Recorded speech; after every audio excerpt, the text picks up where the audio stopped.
소망 되신 주를 바라봅니다. 다시 오실 나의 왕 예수, 주를 기다립니다. 밤이나 낮이나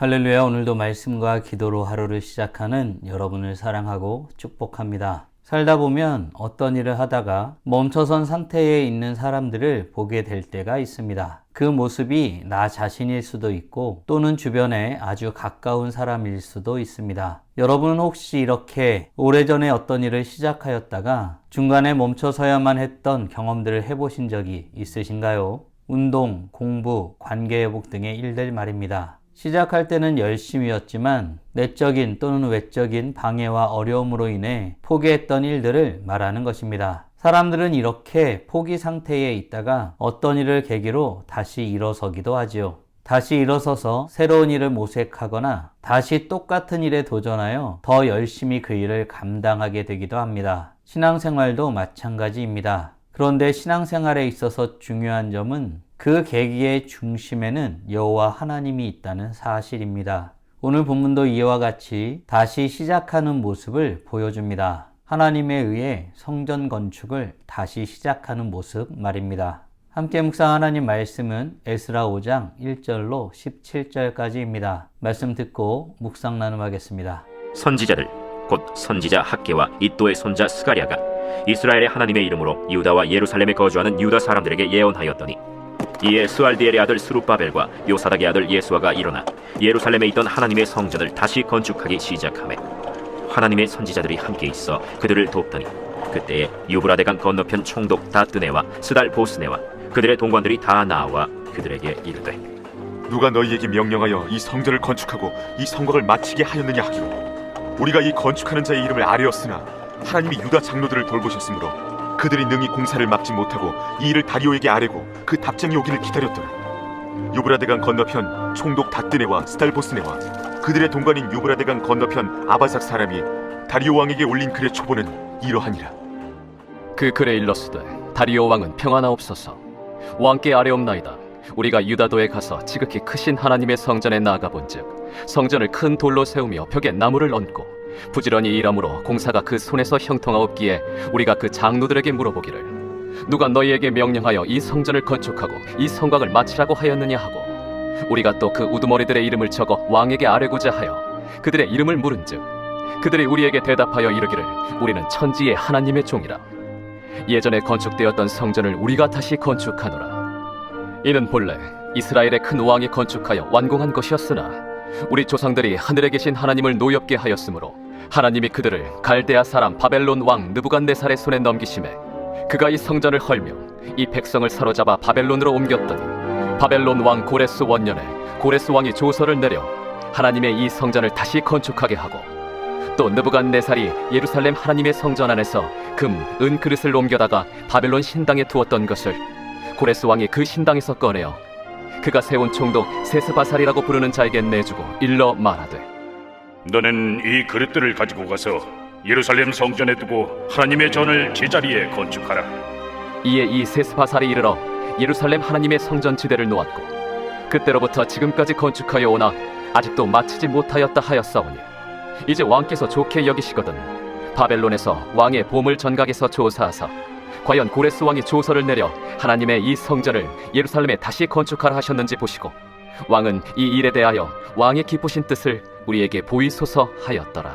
오늘 본문은 사마리아인들의 방해로 중단된 성전 공사가 다시 시작되는 내용을 다루고 있습니다. 이스라엘 백성들은 포로에서 돌아온 후 하나님의 성전을 다시 세우기를 시작합니다. 하지만 사마리아인들의 방해로 공사가 멈추었지요. 그렇게 공사가 멈춘 기간이 16년이 흘렀습니다. 그 긴 시간 동안 백성들의 마음에는 낙심과 두려움이 자리 잡았을 겁니다. 그러나 하나님은 그들을 포기하지 않으시고 새로운 일을 시작하십니다. 하나님은 어떤 일을 어떻게 행하셨을까요? 1절과 2절입니다. 선지자들 곧 선지자 학개와 이또의 손자 스가랴가 이스라엘의 하나님의 이름으로 유다와 예루살렘에 거주하는 유다 사람들에게 예언하였더니 이에 스알디엘의 아들 스룹바벨과 요사닥의 아들 예수아가 일어나 예루살렘에 있던 하나님의 성전을 다시 건축하기 시작하매 하나님의 선지자들이 함께 있어 그들을 돕더니 아멘. 하나님께서는 낙심한 백성들에게 선지자들을 보내셨습니다. 하나님의 말씀을 전하는 자들 말입니다. 그들을 유다와 예루살렘에 보내 예언하게 하셨습니다. 하나님은 이렇게 말씀으로 먼저 다가오는 분이심을 잊지 말아야겠습니다. 이렇게 보냄을 받은 학개와 스가랴의 예언은 단순한 명령이 아니었죠. 잃어버린 사명과 소명을 다시 일깨우는 말씀이었습니다. 말씀을 들은 지도자들 스룹바벨과 예수아는 성전 건축을 다시 시작한 것입니다. 이스라엘 백성들은 하나님의 말씀을 듣고 환경을 본 것이 아니라 말씀을 붙잡고 다시 일어선 것입니다. 사랑하는 성도 여러분, 우리 삶도 마찬가지로 하나님의 말씀하심으로 다시 시작할 수 있음을 믿으십니까? 하나님의 일은 언제나 말씀에서 시작됩니다. 무너진 신앙의 회복도, 중단된 사역의 재개도 말씀의 불씨에서 다시 불타오릅니다. 바라기는 다시 시작하는 은혜가 하나님의 말씀으로부터 시작됨을 믿고 말씀 가운데 나아가는 복된 하나님의 자녀들 되길 간절히 소원합니다. 그런데 이렇게 시작한 하나님의 일이 또다시 어려움을 겪게 됩니다. 바로 총독이 관료들과 함께 그들을 찾아온 것입니다. 이스라엘 백성들을 찾아와 누구의 명령으로 이것을 하고 있는지 따져 묻고 있는 것입니다. 그러면서 성전 건축을 돕는 자들의 명단까지 제출하라고 합니다. 하나님은 이러한 때에 어떻게 행하셨을까요? 5절입니다. 하나님이 유다 장로들을 돌보셨으므로 그들이 능히 공사를 막지 못하고 이 일을 다리오에게 아뢰고 그 답장이 오기를 기다렸더라. 아멘. 하나님은 그 백성들을 돌보셨습니다. 공사가 재개된 후 또다시 방해가 찾아온 상태였습니다. 그러나 하나님의 손이 그들과 함께 있었다고 성경은 증언합니다. 여기서 돌보셨다는 말은 히브리 말로 눈을 떼지 않다, 보살피다 등의 뜻이 있습니다. 즉 하나님은 당신의 백성을 끊임없이 주시하시고 보호하셨다는 뜻입니다. 방해의 요소가 사라진 것이 아니라 방해가 있는 상황 속에서도 하나님의 손은 여전히 일하셨던 것입니다. 하나님의 보호는 문제가 없어지는 것을 말하지 않습니다. 문제 속에서도 멈추지 않는 하나님의 손길, 그것이 은혜입니다. 사랑하는 성도 여러분, 여러분은 지금 어떤 때를 지나고 있나요? 여러분이 어떤 때를 지나고 있든 하나님이 돌보고 계심을 믿으시나요? 시편 기자는 이렇게 노래하죠. 하나님이 우리와 함께 하시니 우리가 두려워하지 아니하리라. 아멘.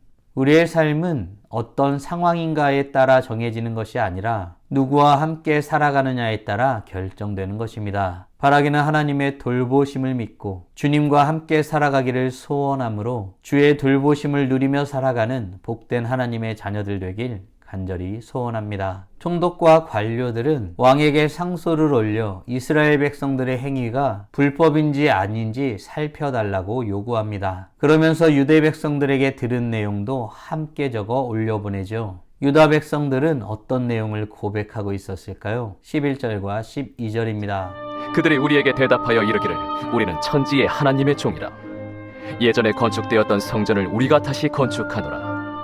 이는 본래 이스라엘의 큰 왕이 건축하여 완공한 것이었으나 우리 조상들이 하늘에 계신 하나님을 노엽게 하였으므로 하나님이 그들을 갈대아 사람 바벨론 왕 느부갓네살의 손에 넘기심에 그가 이 성전을 헐며 이 백성을 사로잡아 바벨론으로 옮겼더니. 아멘. 총독과 관료들의 물음에 유다 장로들은 자신들이 어떤 존재인지 그리고 어떤 일을 행하는지 그리고 왜 그 일을 하고 있는지에 대해서 담대히 말합니다. 유다 장로들은 유다 백성들이 천지의 하나님을 섬기는 자라고 선언합니다. 그리고 하나님의 명령으로 성전을 다시 짓고 있다고 말하고 있지요. 그리고 성전을 다시 짓게 된 이유는 이전에 그들이 하나님을 노엽게 하였기 때문이라고 고백까지 합니다. 이미 지어진 성전이었으나 죄로 말미암아 무너진 그 성전을 다시 짓고 있다고 말한 것입니다. 이렇게 하나님이 시작하신 일은 사람의 방해로 멈출 수 없는 법입니다. 그리고 이후에 일어나는 일을 보면 하나님은 그 이상의 것들을 만들어 가시는 분이심을 고백하게 됩니다. 사랑하는 성도 여러분, 오늘 우리는 사마리아인들의 방해로 말미암아 중단되었던 성전 건축이 다시 시작되는 내용을 묵상하였습니다. 다음 질문들을 통해 말씀을 정리하고 더 깊게 묵상해 보길 원합니다. 하나님의 일하심은 언제나 하나님의 말씀하심으로 시작됨을 믿으시나요? 아울러 하나님께서 시작하신 일은 방해가 있다 하더라도 하나님의 돌보심 가운데 이루어져 감을 믿으시나요? 주님의 돌보심 가운데 살아가기 위해 지금 당장 할 수 있는 일은 무엇이 있을까요? 묵상하신 대로 주님 앞에 나아가 찬란하게 빛나길 간절히 소원합니다. 다 함께 기도하겠습니다. 살아계신 하나님 감사합니다. 오늘도 복된 날을 우리에게 허락하여 주시고 주의 말씀으로 주님이 어떤 분이신지 우리가 어떤 존재인지 주의 뜻이 무엇이고 우리가 어떻게 살아야 할지 깨닫고 고백하게 하심에 감사드립니다. 하나님께서 다시 시작하게 하신 일, 그러나 그것이 사람들의 방해로 어찌 될지 모르는 상황 가운데 있었습니다. 그 방해 속에서도 끊이지 아니하고 주님의 돌보심 가운데 다시 세워져 가는 것을 말씀을 통해서 확인하게 됩니다. 하나님, 우리가 믿음이 없어 하나님의 행하심을 믿지 못하고 우리 눈앞에 방해되어지는 것들로 인하여 하나님의 행하심은 보지 못하는 어리석은 인생이지만 주의 말씀으로 하나님에 대해서 다시 한번 고백하며 나아가오니 주의 능력과 주의 행하심을 고백하며 주님 앞에서는 우리 모두가 될 수 있도록 은혜 내려 주시옵소서. 아무것도 보이지 않는 세상 가운데서도 살아계신 하나님의 능력과 그분의 행하심을 바라보며 주님 앞에 나아가기를 힘쓰는 우리 모두가 되게 하여 주시옵소서. 이로써 찬란하게 빛나는 우리 모두가 되게 하여 주시고 오늘도 주님과 함께 살고 이웃과 함께 살아 우리의 삶을 통하여 영광 돌리게 하여 주시옵소서. 이 모든 말씀 우리 주 예수 그리스도의 이름으로 기도드리옵나이다. 아멘.